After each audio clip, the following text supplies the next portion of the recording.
everyone, and welcome back to the LEGO Theory channel. I'm Aiden, and today we'll be taking a look at LEGO Pirates and how it relates back to LEGO Castle. Now, LEGO Pirates has been going from 1989 to 2015, and like Castle, it still sometimes makes cameo appearances in today's LEGO sets. In April of 2020, a set called Pirates of Barracuda Bay was released from the LEGO Ideas theme. It features Captain Redbeard and his mighty crew, just like in the old days of pirate sets. So without further ado, let's dive right in.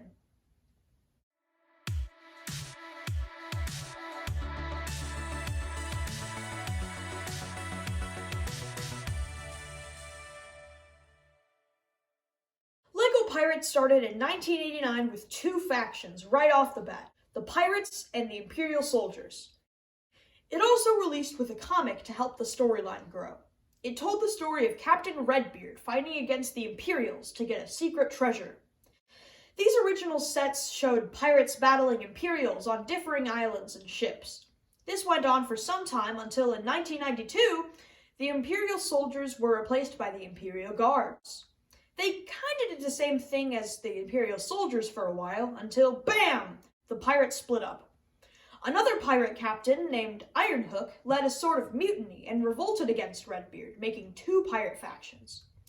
And then another faction was released in 1994, the Islanders. This one's really important. It showed the life of some native island people during the events of all of these pirate raids.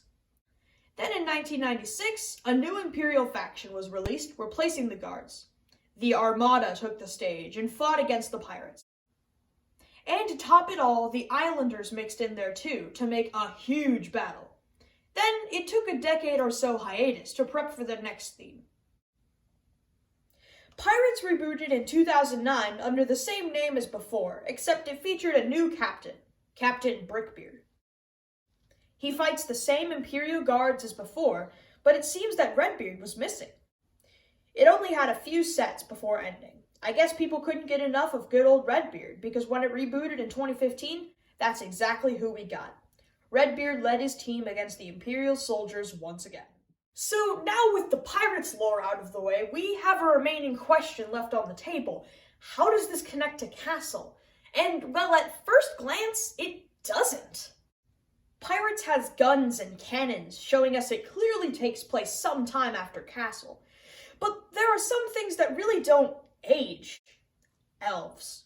If you've read any sort of book with elves in them, a common trait they share is immortality of some kind. This same trait applies to characters in LEGO Castle. Now, you might be thinking, Aiden, where are we getting elves from? There weren't any in LEGO Castle. And you would be correct. Sort of. In a map released in a LEGO magazine article for LEGO Castle 2007, it clearly shows some sort of elf kingdom to the northeast. But how do we get to pirates from here? I present to you the Island Warrior. The Island Warrior was a minifigure released in 2013 for LEGO Minifigures Series 11. In his bio, he mentions three interesting people. Here's his bio. The Island Warrior keeps vigilant watch over the forbidden cove of his enchanted island home.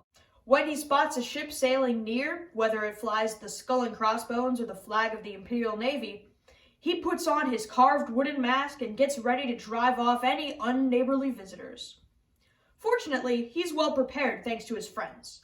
With a knowledge of traps learned from the Forest Maiden, lessons in stealth from the elf, and the leprechaun's book full of pranks, the Island Warrior has everything he needs to send any pesky plunderers who try to invade his island packing. This little paragraph shows that he, A, lives on the LEGO Islanders Island, B, that he's friends with an elf, and C, that he's friends with a Forest Maiden. Now, this alone I would maybe call a coincidence, but looking at their bios, it shows that something bigger is at play here. Let's take a look at a section of the elf's bio.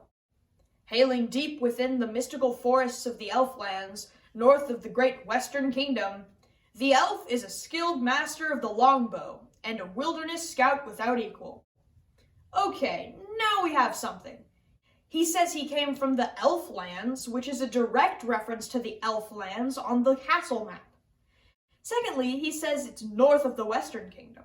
The Western Kingdom is a region on the map, and the elf lands are northwest of that. So this elf is definitely from Castle 2007. Well, now we have one solid connection to LEGO Castle, but are there any more? Yes, in the form of the Forest Maiden. The Forest Maiden is from LEGO Minifigures Series 9 in 2013. Let's take a look at a portion of her bio. The spirited Forest Maiden often played in the deep woods as a child, and now that she's grown up, she knows each root and branch by heart.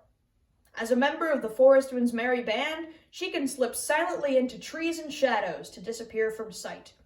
But her greatest skill lies in building traps. This shows that she was a part of the Forestmen, and now we have confirmation that these two universes coexist. And that's all for this episode. In the next episode, I'll be covering one of, if not the biggest, LEGO themes. LEGO Space. It has over 20 sub-themes, and it will make for one heck of a story. Also, only about 35% of my viewers are actually subscribed, so if you could, please check down below to the red subscribe button. Subscribing is completely free, and you can always change your mind later. Also, I wanted to take this opportunity to introduce a new segment to my videos where I just shout out cool people that I admire in the LEGO community. There's a great store that I always go to for my LEGO sets you see behind me, the Minifig shop. It sounds exactly like it is. Affordable, local, and awesome LEGO sets, bricks, and yes, minifigs. Check them out with the link in the description. Thank you all for watching today's episode. Play well and tell great stories.